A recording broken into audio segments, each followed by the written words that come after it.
Na palavra de Deus está escrito: de graça recebeste, de graça dai. Ajude-nos a compartilhar o Evangelho. Dê o seu like, inscreva-se no nosso canal e ative o sininho. Obrigado. Mas há um Deus nos céus que revela os segredos. Ele revelou o que vai acontecer no fim dos dias.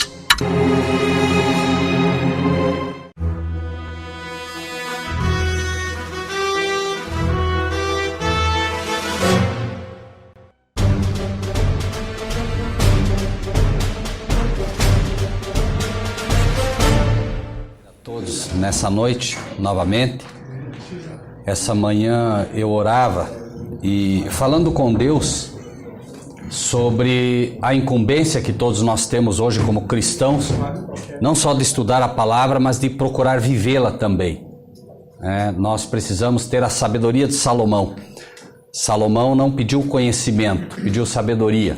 E a sabedoria é o conhecimento aplicado, é quando você conhece e procura viver o que conhece. Essa é a diferença entre o verdadeiro cristão. O verdadeiro cristão não tem conhecimento bíblico, ele tem sabedoria bíblica.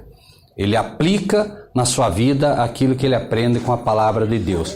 Porque o conhecimento, como diz a palavra, o conhecimento incha. O que é isso, o conhecimento incha? O conhecimento faz com que você, por conhecer um pouco a Bíblia, comece a achar que você é melhor que os outros. Mas a sabedoria não. A sabedoria, no momento que você vê Jesus, por exemplo, iniciando o seu ministério, na sua primeira pregação, nas suas primeiras palavras, dizendo: bem-aventurados os humildes, porque deles é o reino do céu. O cristão, que se não for humilde, ele ainda não entendeu nem a base do evangelho. O cristão tem que ser humilde.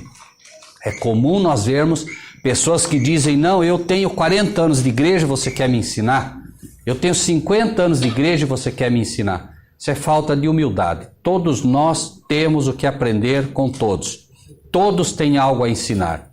Todos nós, em nossa experiência, em nossa caminhada cristã, temos algo a ensinar e temos algo a aprender. E é essa a diferença poderosa, que faz de um verdadeiro cristão. Por favor, abram as suas Bíblias no capítulo 12 de Apocalipse. Capítulo 12 de Apocalipse.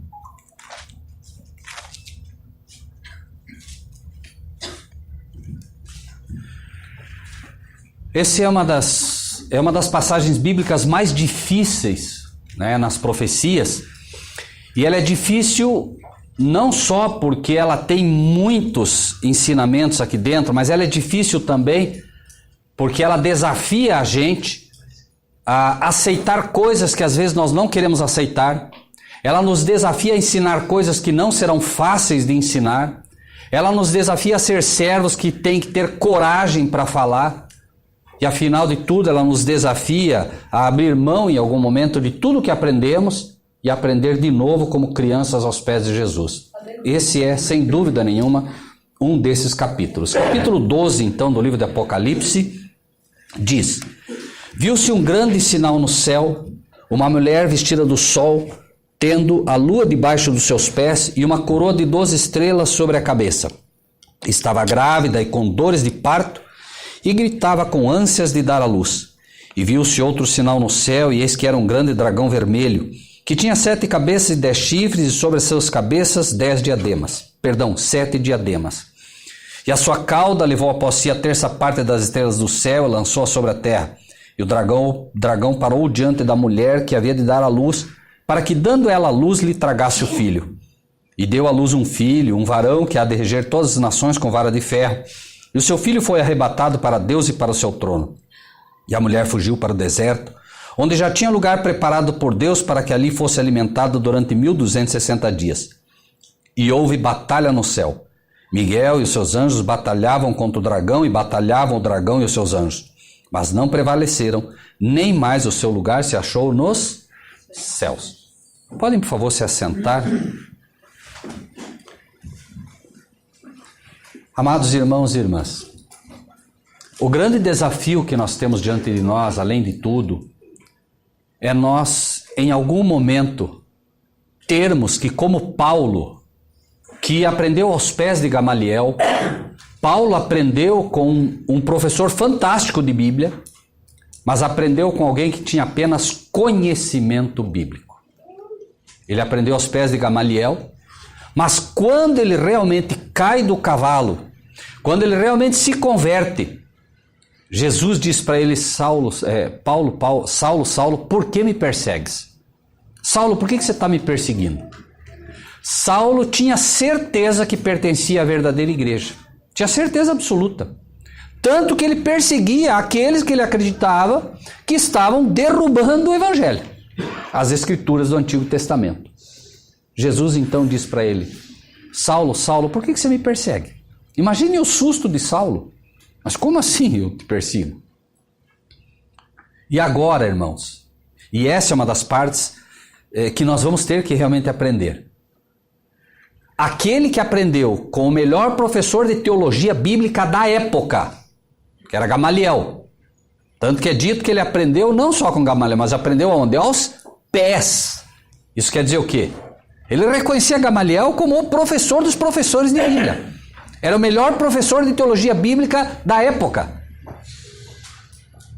Mas aí, Jesus manda ele aonde? Vai lá com Ananias.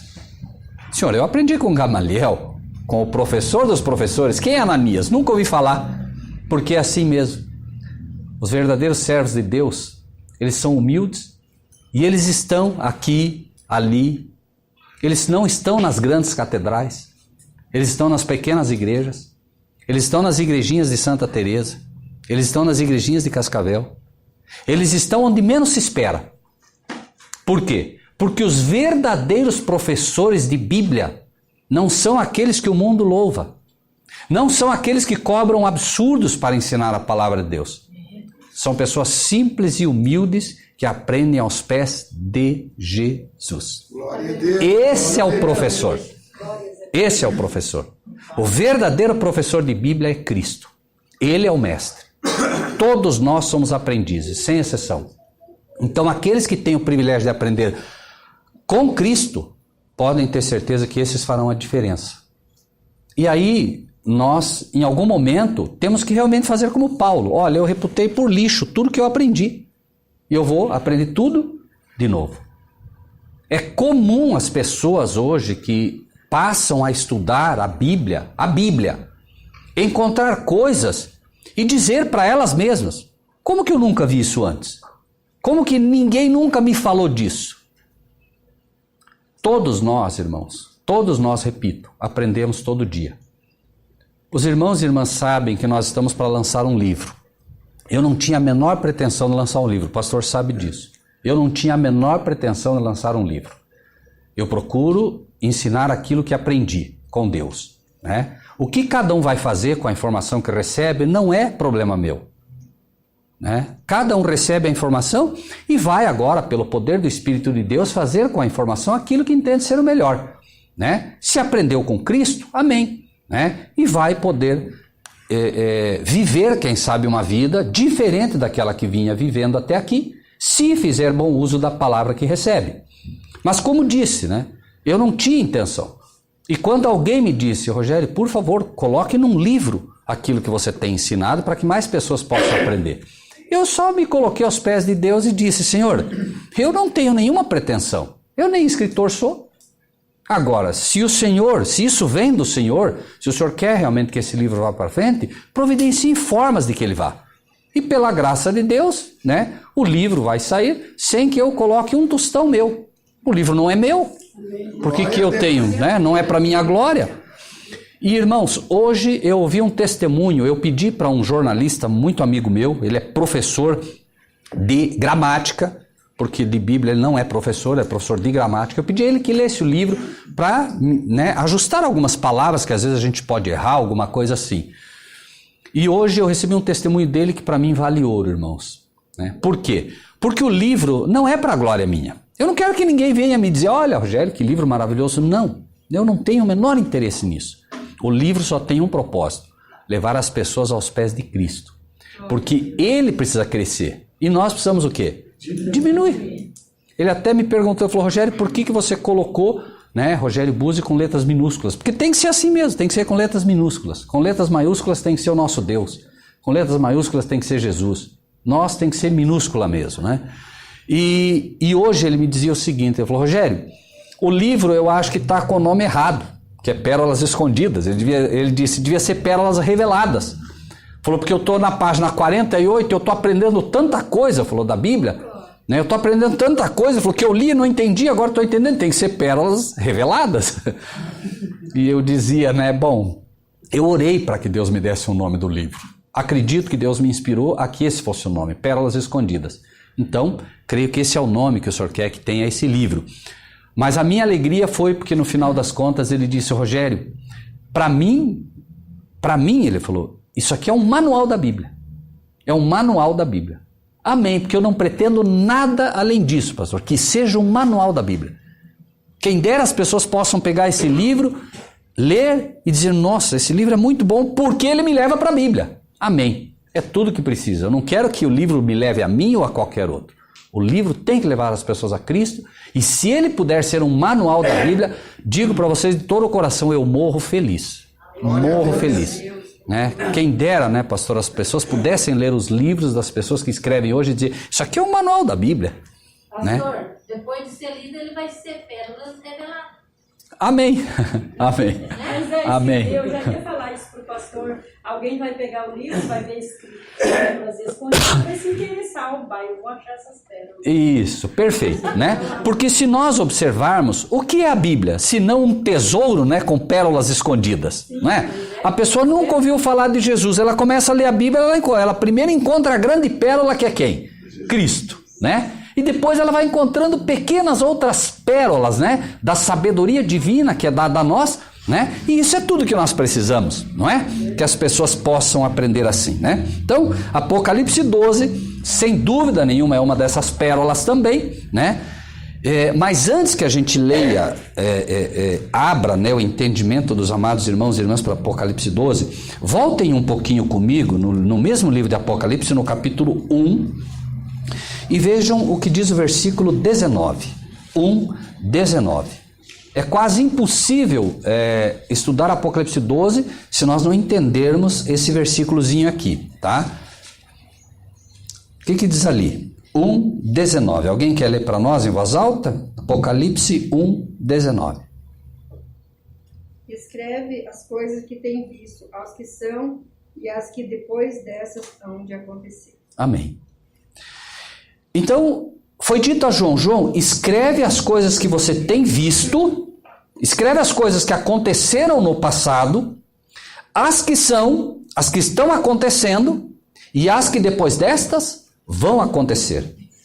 Então, o que João vai escrever no Apocalipse é as coisas que aconteceram, as coisas que estão acontecendo e as coisas que ainda vão acontecer na época dele, claramente. Então, nós temos pelo menos 3 aplicações, e aí que vem a dificuldade do Apocalipse. Nós temos pelo menos 3 aplicações no Apocalipse. Uma, porque ele vai estar mostrando o que aconteceu, né? Outra, que ele vai estar mostrando o que está acontecendo. E outra, que é o que vai acontecer no futuro. Imagine isso agora na época de João, imagine isso para nós hoje. Entender por quê? Porque a palavra de Deus no livro de Eclesiastes, capítulo 1, versículo 9, também diz o seguinte, né?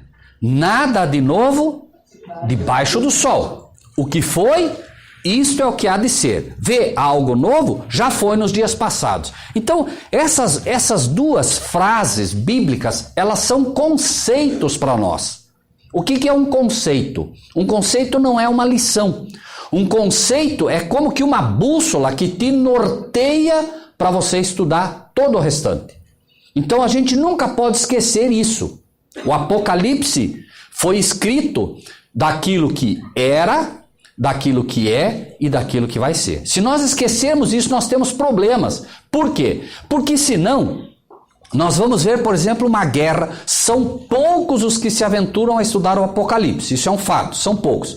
Mas entre esses poucos, haverá daí uma luta, porque um vai ler e vai entender o que aconteceu no passado. E vai defender com unhas e dentes o que aconteceu no passado. Aí o outro vai ler e vai perceber as coisas que estão acontecendo. E vai defender com unhas e dentes o que está acontecendo.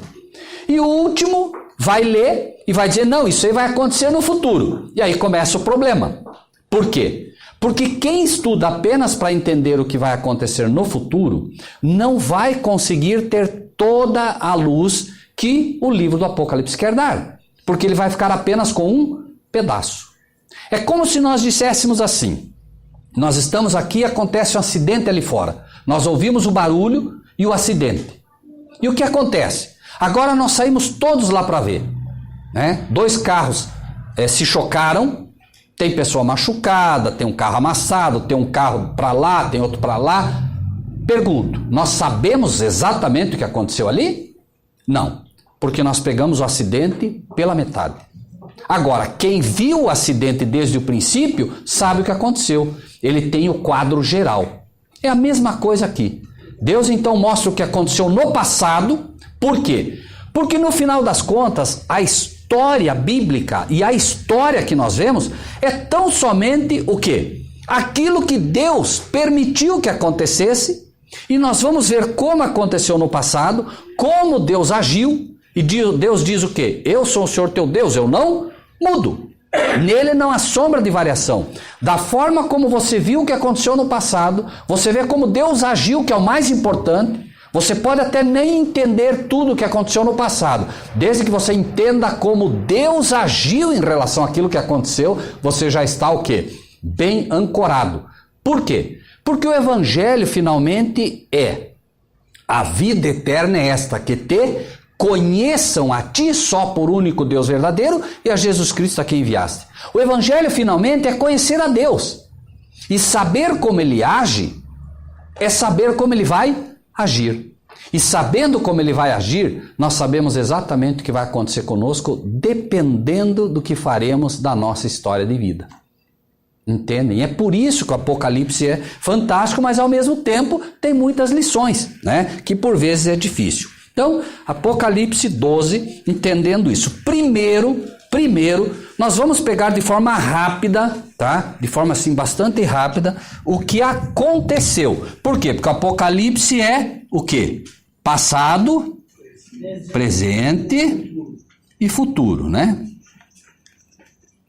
E futuro, tá? Então, claro que nós não vamos varrer isso tudo, primeiro porque o Apocalipse nós ainda vamos aprender quando estiver no céu muita coisa. Aqui nós vamos aprender aquilo que nos é necessário para entender, né, dentro do plano da salvação. 12.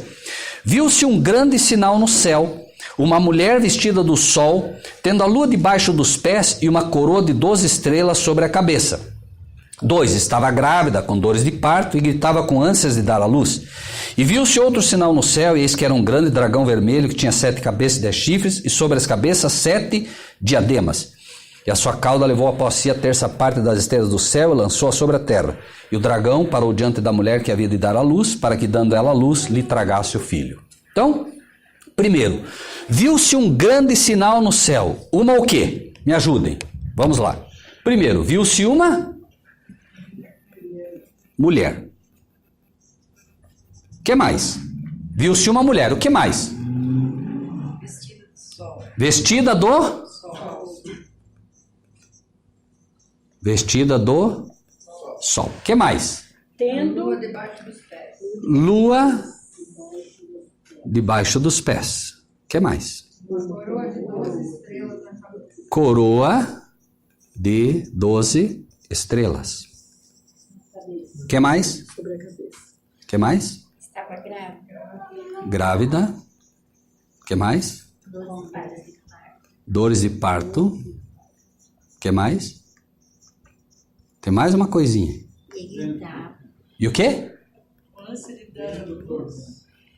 Gritava o quê? Ele estava com ânsias de dar à luz. Ok. Até aqui por enquanto. Por que isso está no futuro? Está sendo colocado no futuro por uma razão simples. Porque, na verdade, o Apocalipse, embora João tenha escrito escrito o que foi, o que é e o que vai ser. O propósito do Apocalipse não é mostrar o que foi, o que é e o que era. Qual é o propósito do Apocalipse? Vamos ler o propósito. Apocalipse 1:1. 1:1. Qual é o propósito do livro de Apocalipse? 1:1. Revelação de Jesus Cristo, a qual Deus lhe deu, para quê?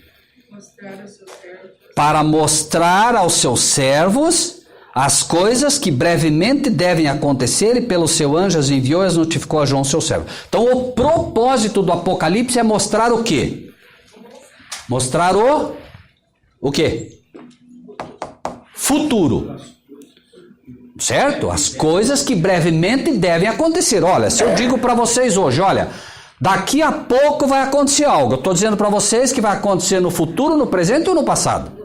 No futuro, certo? Então, o Apocalipse, o objetivo dele é mostrar aos seus servos o que vai acontecer no futuro. Mas para que a gente entenda isso, João escreve o que foi, o que é e o que vai ser. Tá bom? Então, vamos imediatamente para o que vai ser, certo? O que vai acontecer. Né? O Apocalipse é um livro simbólico, sim ou não? Sim. O que é mulher em profecia? Igreja. Muito bem. Vocês sabem que muitas igrejas nem isso sabem, né? Você pergunta quem é mulher, não sabem. Vejam como nós vamos aprendendo. Vestida, então é uma o quê? Uma igreja. Vestida do sol. Uma igreja vestida do sol. Quem é o sol da justiça? Cristo. Não é Cristo o sol da justiça? Sim, sim ou não? Sim. Sim. Quem é que resplandece a luz do Criador? Cristo. Cristo é o sol da justiça, é o que a Bíblia diz. Aleluia. Então, se a igreja está vestida do sol, ela está vestida de quê? Amém.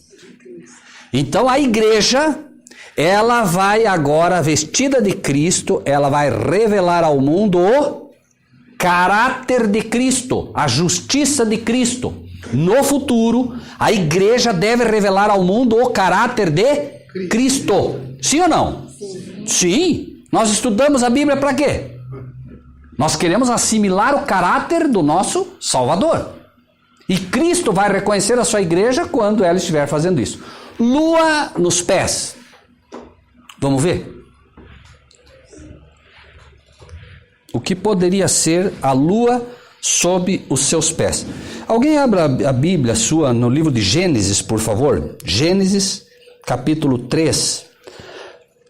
Gênesis, capítulo 3. E leia para nós o versículo 15. Outra pessoa, por favor, abra no livro de Êxodo, no capítulo 29. Êxodo 29, 6. Então, quem achar Gênesis 3,15, leia em voz alta, por favor.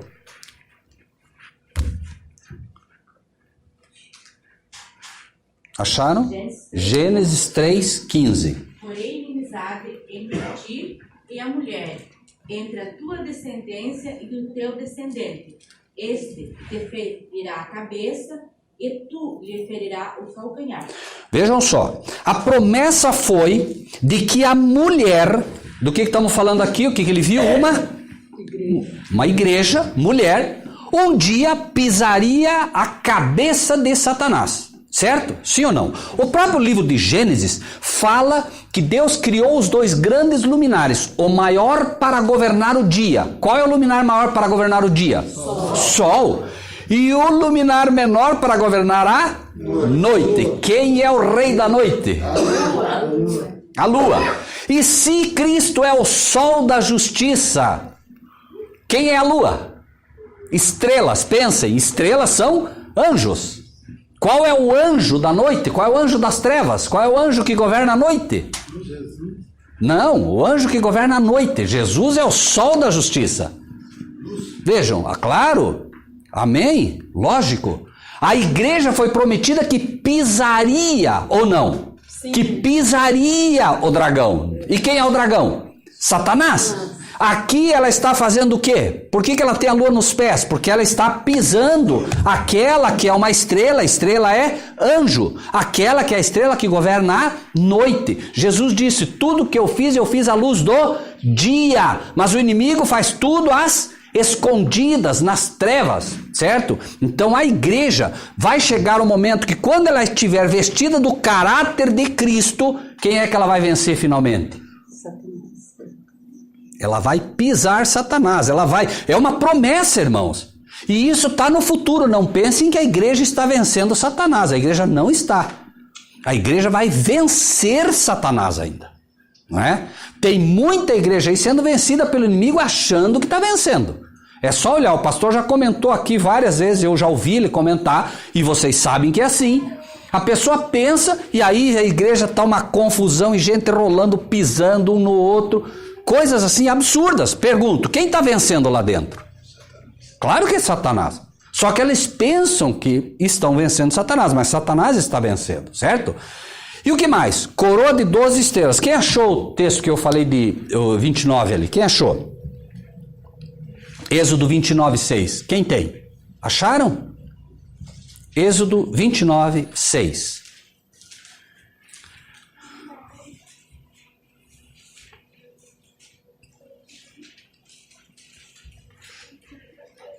E a mitra porás sobre a sua cabeça, coroa de santidade porás sobre a mitra. Amém. Coroa de quê? De santidade. Pergunto, quando a igreja estiver revestida de Cristo, quando ela estiver com o caráter de Cristo, pergunto, ela agora recebe uma coroa de santidade? Sim ou não? Sim. Cristo é santo? Sim. O caráter de Cristo é santo? Não é ele que a Bíblia diz que é o santo de Israel? Quando a igreja estiver manifestando o caráter de Cristo, ela é uma igreja santa, coroada de santidade. Ali é que Cristo a reconhecerá como uma igreja santa. A igreja hoje, ela tem joio e tem trigo. Pergunto, tendo joio e trigo, está santa? Não. Ela só vai ser santa quando Cristo retirar o joio do meio dela. Aí ela é uma igreja santa. E que mais? Mas a coroa tem quantas estrelas? 12. Essa igreja só será santa de fato, só será santa. Essa igreja só pode ser santificada pela palavra. Sim ou não? Sim. E a palavra para a santificação está onde? No Novo ou no Velho Testamento? Nos dois. Perfeito. No Velho e no Novo. Então uma igreja que queira, amém, uma igreja que queira atingir a santidade proposta, se ela ficar apenas com o Novo Testamento, se ela disser, não, nós aqui só ensinamos o Novo Testamento, nós só ensinamos o que ensinaram, muito bem, a graça, só ensinamos o que ensinaram os 12 discípulos. Pergunto, ela vai atingir a santidade proposta? Não. Por quê? Porque ela precisa ensinar o que ensinaram os 12 discípulos, mas precisa ensinar o que ensinaram os 12 patriarcas. Quem eram os patriarcas? Se vocês observarem, vejam só a igreja pura, como é que ela se apresenta. Vamos para o capítulo 7 de Apocalipse 7. Voltem um pouquinho. 7, 4. Diz ali, ouvi o número dos assinalados. Quem quer ser assinalado aqui? Glória a Deus. Amém. Eram 144 mil assinalados de todas as tribos dos filhos de Israel. Não esqueçam, quem é Israel? Jesus disse, Israel é meu filho, meu povo. Nós somos o Israel de Cristo. Agora vejam aqui o versículo 5. Da tribo de Judá, de Gade, Aser, Naftali, Manassés, Simeão, Levi, Issacar, Zebulon, José e finalmente Benjamim. Quantos são? 12. Então a coroa de estrelas, a coroa que denota a santidade dessa igreja, está marcada pelos ensinos dos 12 patriarcas e também dos 12 discípulos. certo? Essa igreja, então, quando ela, vejam bem, futuro, quando ela chegar a, como igreja, refletir o caráter de Cristo, ela vai pisar Satanás. Ela agora venceu Satanás. Ela está em santidade. Jesus disse, aí vem o inimigo, e ele tem 10% em mim. Foi isso que Jesus disse? O que ele disse? Aí vem o inimigo, e ele nada tem em mim. A igreja aqui não pode mais ter nada do inimigo, nada. E não se assustem, a igreja hoje ainda tem muito do inimigo. Muito. Por quê? Porque a igreja hoje ela está sendo purificada, né? Nós saímos de Babilônia. Quantos aqui foram católicos? Levante a mão quem foi católico aqui. Tá vendo? Pergunto, vocês realmente acham que saíram do catolicismo limpos? Não. Vejam, nós andamos durante anos num lamaçal. Nós não saímos limpo. Tem muita coisa que a gente ainda crê, que pensa que é bíblica, mas é babilônica. É do catolicismo. Muita coisa, gente. E isso tudo Deus vai o quê? Limpar. Perfeito. Quando ele limpar, vejam que o Apocalipse 7 e o Apocalipse 14 fala, né, de uma igreja o quê? Pura, incontaminada, irrepreensível. Não pode ter nada do inimigo dela, tá? E para isso, obviamente, vai ter que... Quando ela chegar nesse estágio, ela está o quê? Grávida. Por quê? Porque ela está para gerar verdadeiros filhos de Deus. É aqui. A igreja agora está grávida, e ela está grávida, pronta para gerar os verdadeiros filhos de Deus. E nós vamos ver a analogia. Só que também, essa gravidez dela mostra que ela vai apresentar ao mundo agora o verdadeiro Cristo.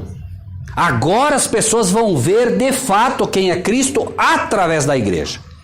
Hoje nós falamos de Cristo. Vai chegar um momento que as pessoas vão ver Cristo em nós. Isso só vai acontecer quando? Quando o caráter dele estiver na sua igreja. A pessoa vai olhar para a irmã, vai chegar, vai começar a olhar para a irmã. Essa irmã é diferente. Essa irmã tem algo que eu não sei o que é. A própria presença nossa vai fazer com que eles recuem. Por quê? Porque nós somos melhores que os outros? Não, porque Cristo vai ser refletido em mim e em você.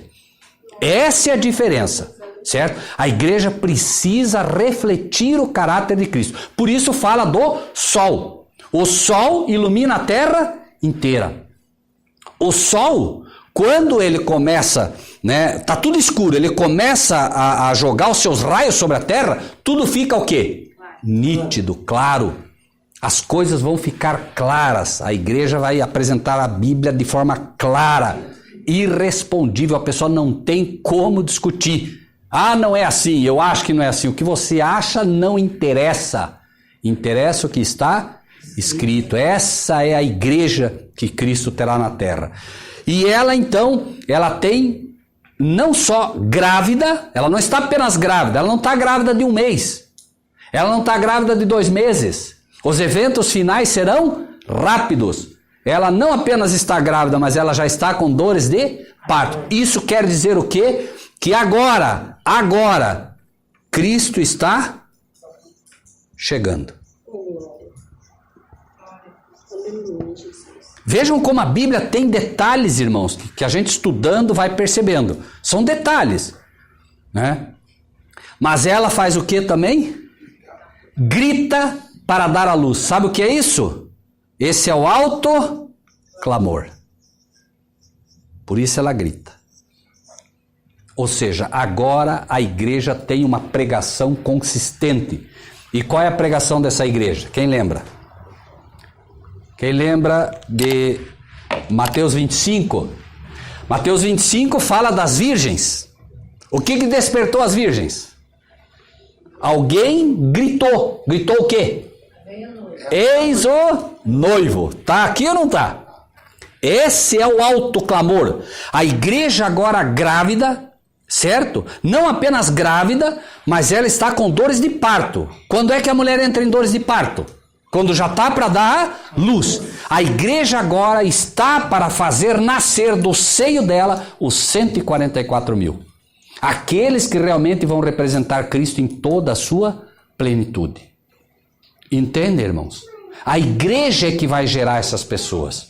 Não será toda a igreja.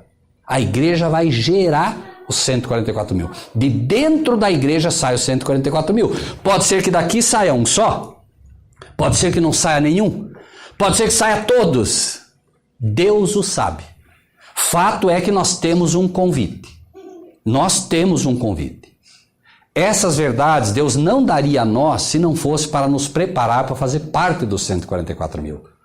Deus não nos colocaria dentro da faculdade para nos ensinar o ABC. Essas são verdades que são próprias para preparar um povo para estar em pé quando Cristo voltar. Quantas vezes nós tivemos a oportunidade de aprender coisas como essas? Sejam francos, irmãos e irmãs. Quantas vezes? Poucas. Por quê? Porque Deus agora está preparando o seu povo. E repito, irmãos, não duvidem da oração de vocês. Vocês oraram, pediram, Deus enviou. Né? Deus enviou o Rogério? Não, Deus enviou a palavra. Deus envia a palavra. Não fosse o Rogério, seria o pastor. Não fosse o pastor, seria... Deus enviaria alguém. Por isso, o mensageiro não é o que tem valor. O que tem valor é a palavra. Isso é que tem valor. Certo? Então, nós vemos aqui, apenas para deixar isso bem claro, irmãos. Então vamos ver. Como é que nós leríamos a partir de hoje, já interpretado, né? Apocalipse 12, voltem, né? 12:1. Viu-se um grande sinal no céu, uma igreja vestida de Jesus. Amém, de Jesus, pisando o inimigo, tendo uma coroa de santidade baseada na palavra de quem? Dos 12 discípulos e de quem? Dos 12 patriarcas, que são os que finalmente levam ao conhecimento dos 144 mil, lembrem-se, da tribo de Rubem, da tribo de Judá, de Issacar, Zebulon, tá ali, né? E que mais? Grávida, com dores de parto. Por que ela está com dores de parto? Porque ela está prestes a dar a luz. E ela vai dar a luz a quem? Gerar filho de Deus. Amém. Os verdadeiros servos de Deus, aqui denominados filhos, obviamente. Porque se a igreja gera, ela gera filhos verdadeiros, né? Em todo o sentido da palavra. Irmãos, para que não haja confusão. Todos aqui somos filhos de Deus, já, ou não? Sim. Mas nós somos filhos de Deus por adoção. Fomos adotados na família celestial, então o céu nos vê como filho de Deus por adoção. Mas nós precisamos chegar a ser filhos de Deus pelo comportamento. Um exemplo simples. A irmã adota uma criança, certo? A irmã adota uma criança. Vamos imaginar que a irmã ame macarrão. Tá bem? Apenas como exemplo. A irmã gosta muito de macarrão. Agora ela adota uma criança. Nós vamos visitá-la. Essa criança acabou de chegar. Na mesa tem macarrão. A criança olha e diz, eu não gosto muito de macarrão, eu gosto mais de arroz e feijão. Nós olhamos e digo, essa criança é ou não é uma filha dela? Sim ou não? É. Por que ela é? Porque ela foi adotada. Adotada. Se ela nunca comer macarrão na vida dela, vai deixar de ser filha dela? Não, porque ela adotou. Mas com o tempo, daqui 2, 3, 4, quem sabe, 1 ano, nós vamos chegar lá. Provavelmente essa criança vai gostar de comer o quê? Por quê? Aprendeu com a mãe. O gosto dela devagarinho foi sendo mudado, não é? E ela aprendeu a gostar de macarrão. Agora você vai lá 1 ano depois, ela senta, mãe, eu quero macarrão. Pô, o que você diz agora? Agora ela é de fato uma filha da irmã. Entendem? Mudou o comportamento. Nós somos adotados na família celestial, somos considerados filhos de Deus, mas é preciso que o mundo reconheça que nós somos filhos de Deus. E nós não vamos ser reconhecidos como filhos de Deus apenas por adoção. Nós vamos ser reconhecidos pelo nosso comportamento. Que é finalmente o que? O caráter de Cristo. As pessoas precisam ver em nós o caráter de Cristo. Caráter. Não estamos nem falando de poder. Caráter. Certo? E é natural. A pessoa precisa realmente olhar para você e ver que você é uma pessoa diferente, ou não? Sim. O cristão tem que ser diferente. Primeiro porque o cristão anda na contramão do mundo. Todo mundo está indo para a direita, o cristão está indo para a esquerda. Porque o cristão anda, de fato, na contramão do mundo, né? Então, até aqui nós temos, né, de forma clara. Versículo 3 agora. E viu-se outro sinal no céu. E eis que era um grande... Me ajudem de novo. Lembrem-se, por que não estamos lá? Porque o que é para nós aprendermos é a revelação de Jesus Cristo que Deus lhe deu para mostrar o que vai acontecer. Então, ele vê o que? Um...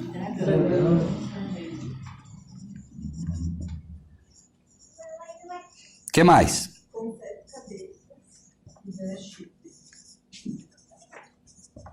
10. O que mais? 7 diademas. O que mais? Suas caudas rasgaram a terça parte das estrelas do céu.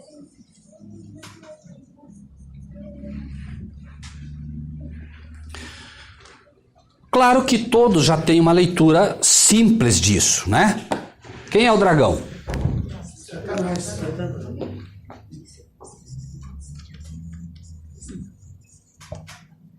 Vermelho.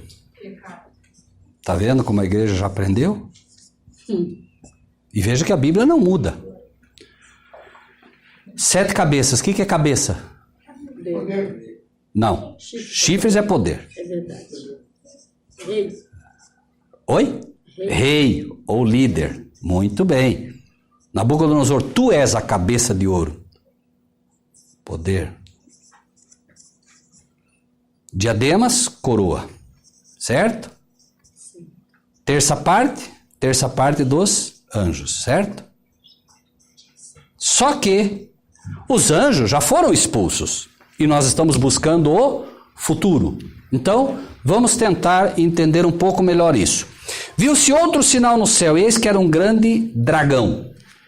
Então, neste momento em que a igreja agora reflete o caráter de Cristo, Satanás é expulso finalmente. Veja, Satanás já foi expulso uma vez. Foi expulso a segunda vez. Jesus diz, eu vi a Satanás cair como um raio do céu. Foi a segunda expulsão, mas haverá uma terceira. Satanás, então, agora está de que cor? Por quê? Porque agora ele está com todos os pecados sobre ele. Certo? Todos. É um tempo em que a igreja agora está pura. A igreja agora está com, basicamente, sem o intercessor, porque Cristo está vindo, pronto para vir buscar a sua igreja.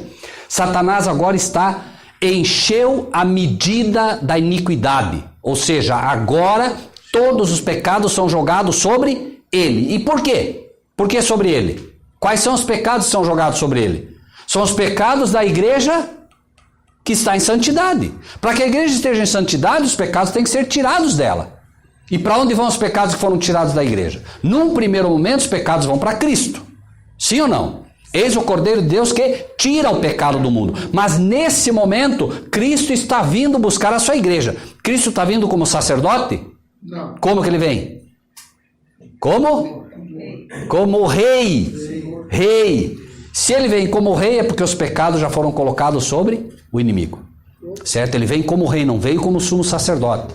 Ele não oficia mais pelo seu povo, não é mais necessário isso. A igreja agora está pronta. Continue o injusto praticando a injustiça, e o justo continue praticando a justiça. Agora a igreja reflete o caráter de Cristo. Satanás, né? Vamos até ler um pedacinho para os irmãos ter. Eu sei que não é fácil esse tema, então vamos ler para que isso fique claro também, tá? No livro de Êxodo, capítulo 26, Êxodo 26,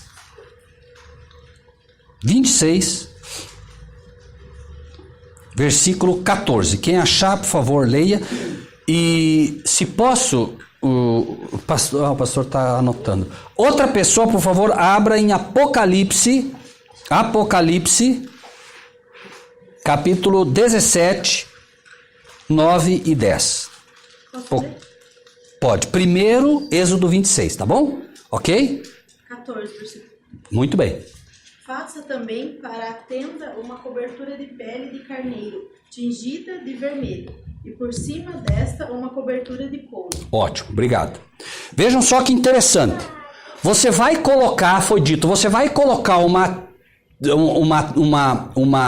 cobertura, mas você vai colocar uma cobertura de pele de... Cordeiro. Que cor? Vermelho. Não. Olha os detalhes da Bíblia. Pecado. Olha os detalhes da Bíblia. Leia. Pode ler de novo, irmã? Perdão, sabe? Eu sei que não é fácil, irmão. O pastor está certo, mas eu quero um outro detalhe aqui para que a igreja não erre. Vamos. Faça também para a tenda uma cobertura de pele de carneiro, tingida de vermelho. Pele de carneiro. Que cor é a pele de carneiro? Branca. Mas o que era para fazer? Tingir. É isso as mulheres entendem, não entendem? É branco, mas é para fazer o que com ela? Tingir de vermelho. O que mais? E por cima desta uma cobertura de couro. Amém. Olhem só, por isso digo, irmãos, olhem como a Bíblia é uma relíquia, irmãos. Por que a Bíblia são pérolas escondidas? Moisés, você vai pegar e vai cobrir com pele de cordeiro ou carneiro, branca, mas você vai tingir de vermelho. Por quê? Porque a pele de Cristo, a justiça de Cristo, assim como o cordeirinho para representar Cristo tinha que ser de que cor? Branco. Mas era para tingir de vermelho. Por quê? Porque todos os seriam colocados sobre Jesus. Entendem? Não sei se me entenderam. Entendi. Você olha um tecido, a irmã olha um tecido, diz, o tecido é branco. Não, mas ele está vermelho. Mas por que ele está vermelho? Porque nós tingimos ele de vermelho. Ele era vermelho? Não. Cristo tinha pecado? Não. O que fizeram com ele? Colocaram sobre, tingiram ele. Por isso era para tingir, para mostrar claramente que uma vez tingido, o vermelho era o quê? Pecado. Certo? A pele dele agora ficaria vermelha, assim como a pele agora de quem? Fica vermelha. Para quê? Para que a gente saiba que agora ele está com todos os pecados sobre ele. Mas vejam que interessante. Embora Cristo recebesse todos os pecados sobre si, a irmã leu ali que era para colocar uma pele de cordeiro, tingir de vermelho, e depois pôr uma outra por cima, 26:14 que ela leu, uma outra por cima, que cor? Quem lembra? Quem está com... Estão ali aberto ou não? Cor de borra de café, ou cor marrom. Sabem por quê? Porque Cristo, embora puro, quem olhasse para Cristo, para Jesus quando veio, diz a Bíblia, não tinha parecer nem formosura. Onde estava a formosura de Cristo? A formosura de Cristo estava onde? No caráter. Sim ou não?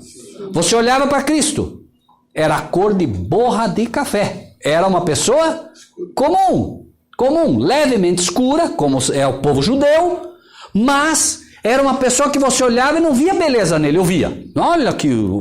Até a Igreja Católica gosta muito disso, né? Fazer ele como? Branco, olhos verdes, olhos azuis. Jesus era uma pessoa de cor levemente escura, judia. E não é que ele era negro, ele tinha cor levemente escura como o judeu, certo? Aquela cor queimada pelo sol, certo? Mas não é isso o mais importante. O mais importante é que o santuário, quando você olhasse de fora que representava Cristo, você olhava ele e via o quê? Uma pele de marrom. Eu não sei quanto aos irmãos, mas para mim, com todo respeito, quem gosta da cor marrom, eu acho a cor mais feia que tem o marrom. Parece uma cor suja. Não parece uma cor suja? Você olha uma cor assim, marrom, parece meio sujo. Não parece sujeira. Exato. E ali ainda diz, né? Cor de borra de café. Quer dizer, não era nem o café, era a borra, é a sobra. Então, né? Por quê? Porque não havia parecer nem formosura. Quem olhasse para Cristo deveria aceitá-lo não pela beleza física, mas sim pelo... Isso diz o que para nós? Pessoas passam ali na frente, olham para essa igreja e dizem, olha essa igrejinha. Igrejinha de fundo de quintal aí, garaginha. Mas onde está a beleza dela? Caráter. A beleza da igreja tem que estar aonde? Dentro, no caráter, no que ela ensina, no que ela vive, no que ela prega. não é o banco, não é o prédio, certo? É o interior, são as pedras vivas, são as pessoas que fazem a verdadeira igreja. Essa é a diferença, é o interior, não é? Então, irmãos, me ajudem lá, vamos ler de novo? Vamos ler? O que diz lá? Vi um grande sinal no céu, que era quem? Satanás, cheio de pecado, com 7 cabeças. Agora, Satanás já tem, através da sua igreja, porque tem a igreja verdadeira e tem a igreja falsa. Agora, as 7 cabeças, os 7 líderes, certo? Os 7 papas já passaram por ela. Os últimos 7 papas, lembrem que o 7 é o número da plenitude, nós vamos estudar Apocalipse 17, mas a igreja já está com o seu 7º papa, que é o último, certo? E o que mais? E os 10 chifres. Lembra que nós estudamos os 10 dedos da estátua de Nabucodonosor? Os 10 chifres são o que o pastor falou, são os 10 poderes. Agora, o inimigo, o dragão, está com a nova ordem mundial pronta. Estão unidos os poderes eclesiásticos, estão unidos os poderes terrenos, 10. O mundo é dividido em 10 partes. Provavelmente o Brasil vai controlar uma das partes, mas todos esses unidos agora vão combater quem? A verdadeira igreja. Vejam bem, irmãos. Papado na liderança, recebendo o poder do dragão, vai combater a verdadeira igreja. A igreja está pregando a volta de Jesus e não se enganem, pouco antes do dilúvio, quando Moisés estava construindo uma arca, o que vocês acham que estava acontecendo lá? Noé, obrigado. Noé construindo a arca, muito obrigado, irmã. O que vocês acham que acontecia lá? Estavam dizendo, nossa, que arca bonita. Não. Estava sendo o quê? Ridicularizado, zombado, e vai acontecer a mesma coisa. A igreja agora começa a dizer, Cristo está vindo, gente. Que? Cristo está vindo? Sim. Como? Como Cristo está vindo? Não, vai abrir os céus, ele vem com os anjos. O quê? Com os anjos? Não, vocês são loucos. Acreditem, a zombaria será fatal. Né? Então, nesse tempo, os 10 chifres estão unidos agora, todos já foram coroados, a igreja verdadeira recebe a coroa de... E essa recebe a coroa do quê? Da imundície, da Babilônia, do vinho de Babilônia, certo? É a pior igreja que o mundo vai ver na face da terra, unida, completamente, claro, né?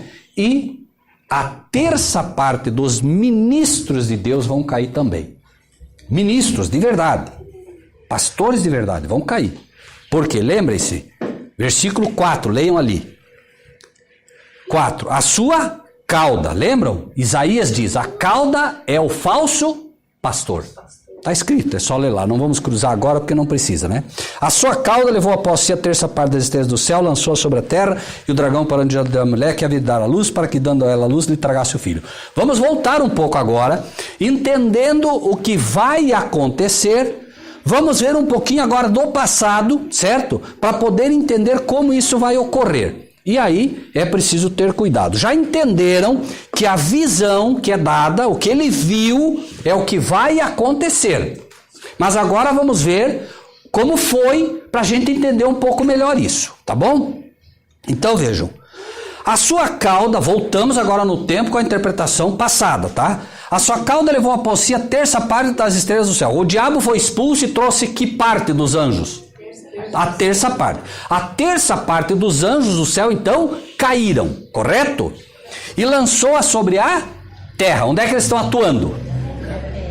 E o dragão parou diante da mulher que havia de dar a luz. Olha que o tempo agora, veja, o Apocalipse é muito rápido agora. Ele vai mostrar muito rápido. Satanás é expulso, certo? Então, ele é expulso. Imediatamente, a Bíblia dá um pulo agora e vai mostrar o quê? O diabo parou diante da mulher que havia de dar a luz, para que dando ela a luz lhe tragasse o filho. Estamos no passado, vejam bem. O diabo, aqui, representando o dragão, representa nesse momento, no passado, quem? Herodes. Por quê? Por quê? Quem foi que perseguiu e queria matar Jesus? Antes que ele próprio nascesse. Os magos vão até lá, certo? Viemos adorar o rei. Não, que rei? Ah, vão lá então e procurem lá que eu também quero ir adorá-lo. Então, há um cumprimento passado, onde o dragão aqui é representado por Herodes. Por quê? Porque o dragão, o diabo, quem foi que moveu Herodes a tentar matar o Filho de Deus? O diabo, claro. Tanto que moveu depois o próprio povo para matá-lo, ou não? Muito bem.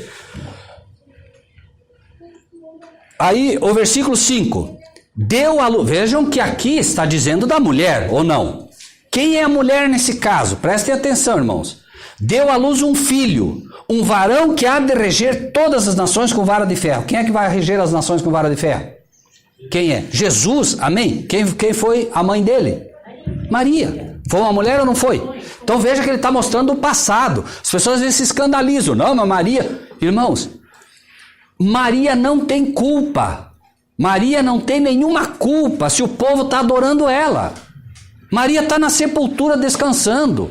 Ela não tem culpa do povo de fazer dela o que ela não é. Maria foi uma mulher espetacular, irmãos, ou não?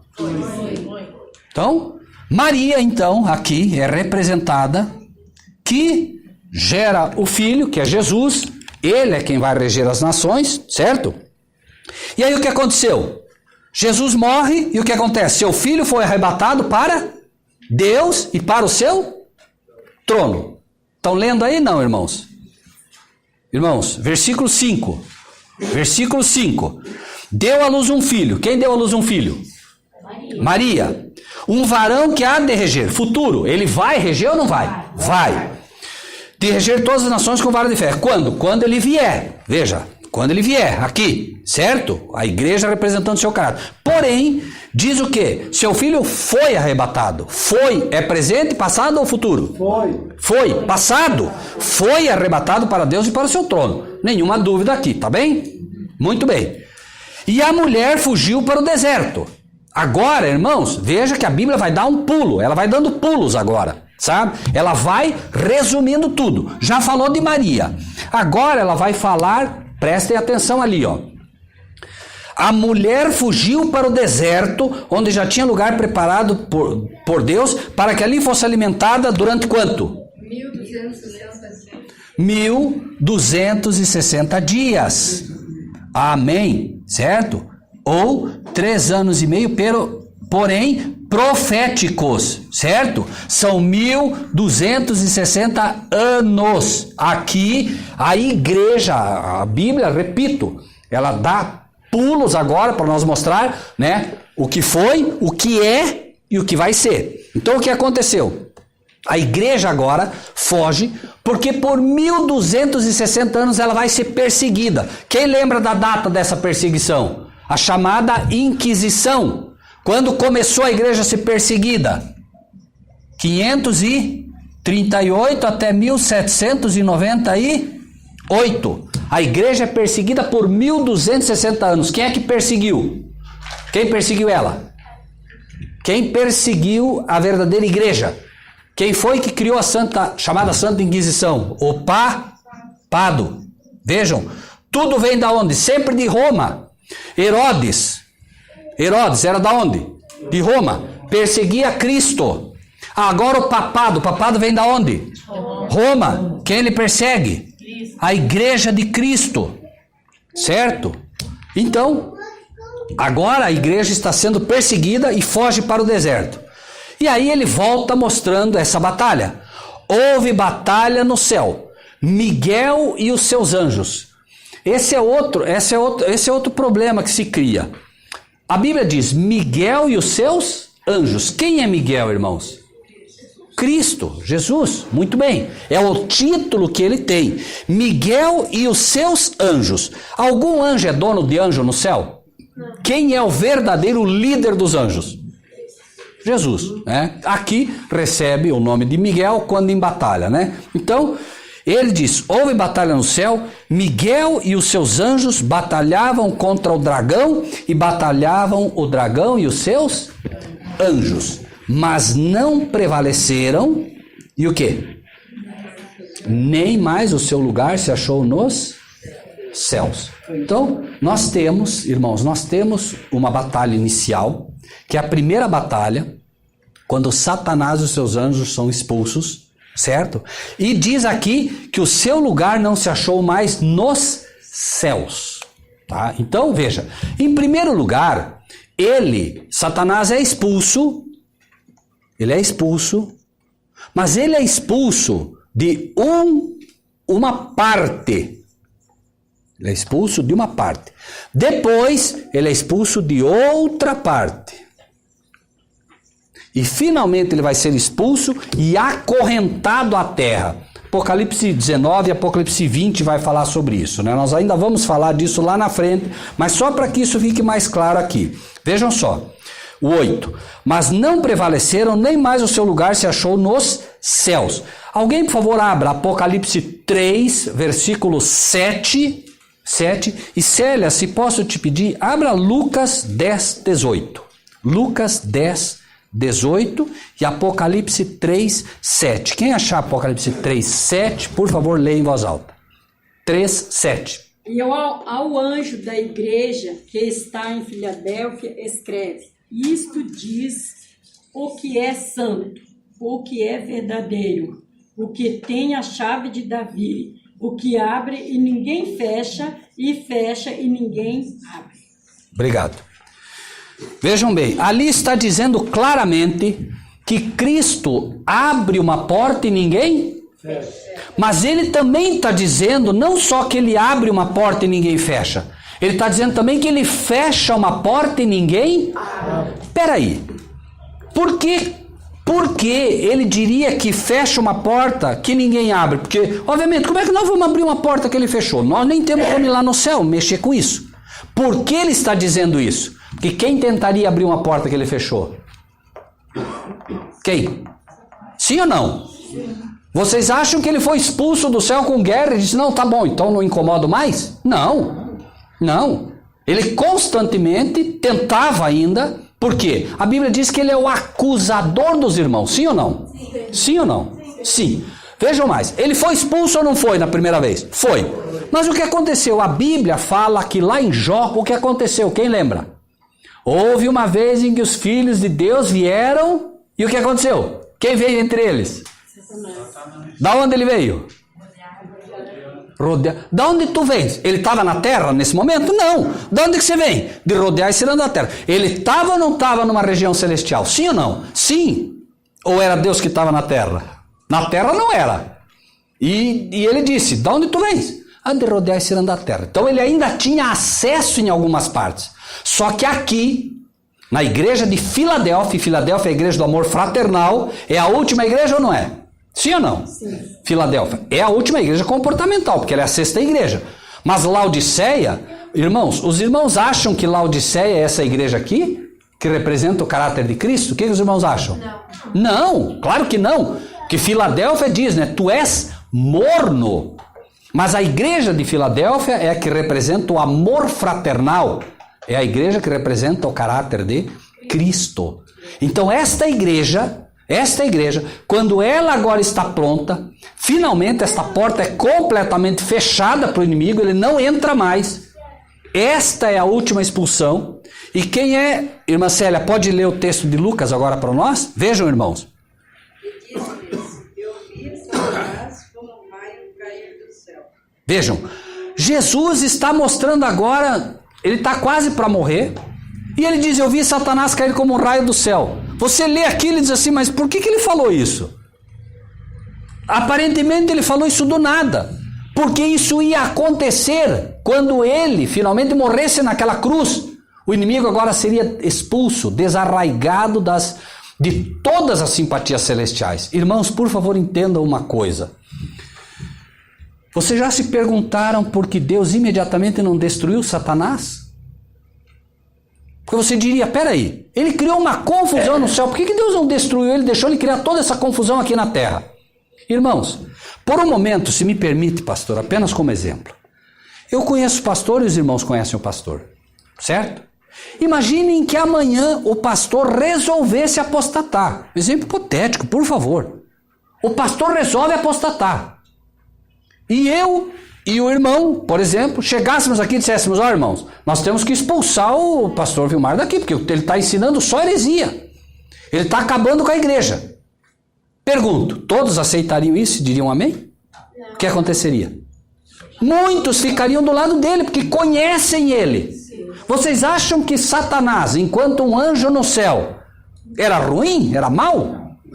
Ele era um anjo que os outros anjos amavam obedecer. Porque as ordens dele eram as ordens que ele recebia de quem? Do Pai, de Deus. Ninguém questionava. Mas ele começou devagarinho. Vocês acham que ele disse: olha, eu agora virei Satanás, viu? Vou arrumar uma confusão. Não!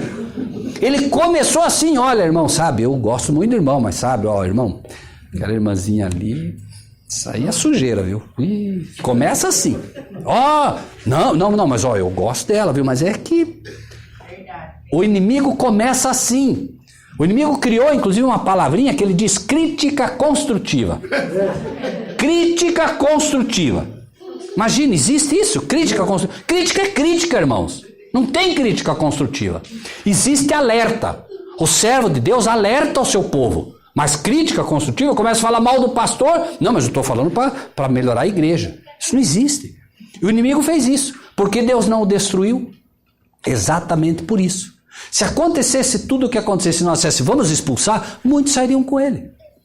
Os anjos agora ficam com dúvidas. Mas peraí, será que ele é isso mesmo? Será que ele é tão mau? Não pode. Deus então agora vai dar a oportunidade de Satanás implantar o governo dele aqui na terra. Espetáculo a homens e a anjos. Nós somos espetáculo.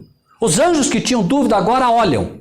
E lá, irmãos, lá, os anjos agora olhando. Daqui a pouco Satanás tira a vida do Filho de Deus. Eu pergunto, ficou alguma dúvida agora? Não. Agora eles percebem a maldade de Satanás. Por isso ele diz: eu vi Satanás cair como um raio do céu.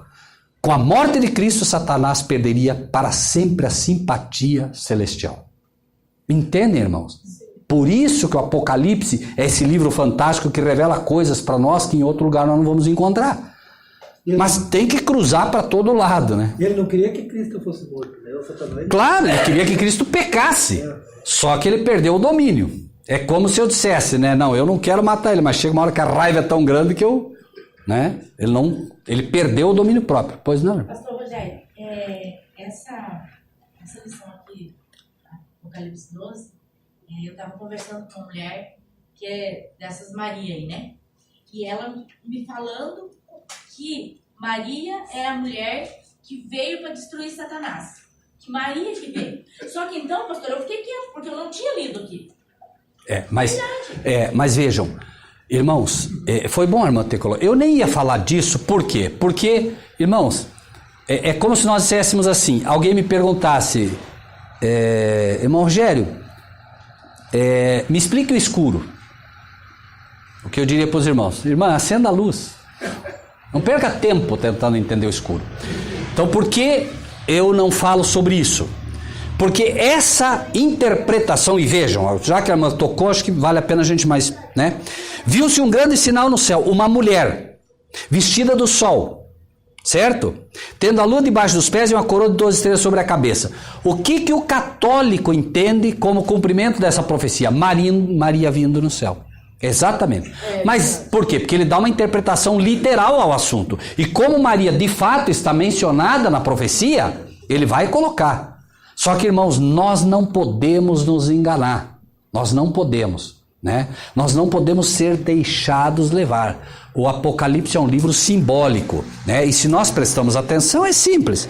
Viu-se um grande sinal no céu, uma igreja vestida do sol. É o caráter, é a justiça de Cristo na sua igreja. É o que a gente falou. Agora, não vai ser fácil, porque daí ela vai bater nisso, o católico vai bater nisso e você tem a verdadeira interpretação. Só que aí nós vamos ser instigados a ficar batendo. Não.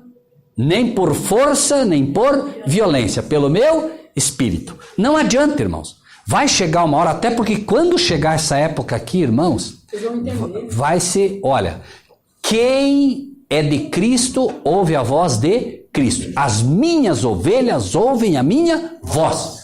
Os irmãos e irmãs hoje ouvem isso. E dizem, não, é isso que Cristo está ensinando. Cristo não está ensinando que é Maria vindo nas nuvens do céu, porque vai aparecer. E Maria vai aparecer em Fátima também, que já apareceu. Por que vocês acham que apareceu em Fátima? Porque a filha preferida de Maomé é Fátima. Então o inimigo agora vai levar os muçulmanos junto, que os muçulmanos dizem, né? Deus é Alá e Maomé é o seu profeta. Né? O cristianismo tem Moisés como profeta. Eles têm Maomé. E a filha preferida de Maomé é Fátima. Então quando aparecer, entre aspas, Fátima, eles caem. Certo? Porque vão ser levados pelo que vem. Mas o cristão não pode ser levado pelo que vê. A fé é a firme convicção das coisas que não se vê. A certeza das coisas que se esperam. Irmãos e irmãs, nós vamos encerrar por aqui. É muita coisa ainda que tem para frente, né? Mas no próximo estudo, nós retomamos esse estudo, tá? Para que a gente possa complementar esse livro. Veja que é muita coisa, não é fácil guardar, né? Mas pela graça de Deus, devagarinho, a gente vai aprendendo as questões celestiais. Amém? Deus seja louvado. Na palavra de Deus está escrito que nós devemos compartilhar o que recebemos. Assim, se você gostou desse vídeo, dê o seu like, inscreva-se no nosso canal e ative o sininho.